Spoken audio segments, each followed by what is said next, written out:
মাসখানেক পরেই পর্দা উঠছে আইসিসি চ্যাম্পিয়ন্স ট্রফির। পাকিস্তান ও সংযুক্ত আরব আমিরাতে অনুষ্ঠিতব্য টুর্নামেন্টকে সামনে রেখে দলগুলো ব্যস্ত স্কোয়াড গোছাতে। গত বছর টি-20 বিশ্বকাপে চ্যাম্পিয়ন্স হওয়া ভারত এবার আর অধিনায়ক রোহিত নন, নতুন কাউকে দায়িত্ব দিতে পারে বলে জানিয়েছে ভারতীয় সংবাদ মাধ্যমগুলো। সময়টা মোটেও ভালো যাচ্ছে না ভারতীয় ওপেনার রোহিত শর্মার। সদ্য সমাপ্ত বর্ডার গাভাস্কার ট্রফিতে তার ছন্দহীন ব্যাটিং নিয়ে কম সমালোচনা হয়নি। একের পর এক সুযোগের পরও হাসছে না এই ডানহাতি ক্রিকেটারের ব্যাট। এমন পরিস্থিতিতে রোহিতের দলে সুযোগ পাওয়া নিয়েও জেগেছে শঙ্কা।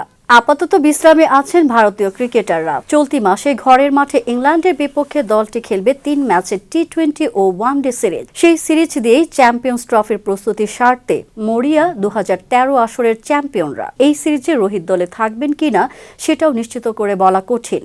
ভারতীয় সংবাদ মাধ্যমের মতে অধিনায়ক রোহিতকে যদি স্কোয়াডে না রাখা হয় সেক্ষেত্রে হার্দিক পান্ডিয়া হতে পারেন নতুন অধিনায়ক। টি-20 বিশ্বকাপে তার দুর্দান্ত পারফরমেন্স ও ফ্র্যাঞ্চাইজি ক্রিকেটে তার দারুণ অধিনায়কত্বকেই বিবেচনায় রাখা হচ্ছে। পান্ডিয়ার সাথে অধিনায়ক হওয়ার দৌড়ে আছেন শুভমান গিল ও সূর্যকুমার যাদবও। অনেকেই অভিজ্ঞতার বিচারে সূর্যকুমারকে অধিনায়ক করার দাবি তুলেছেন।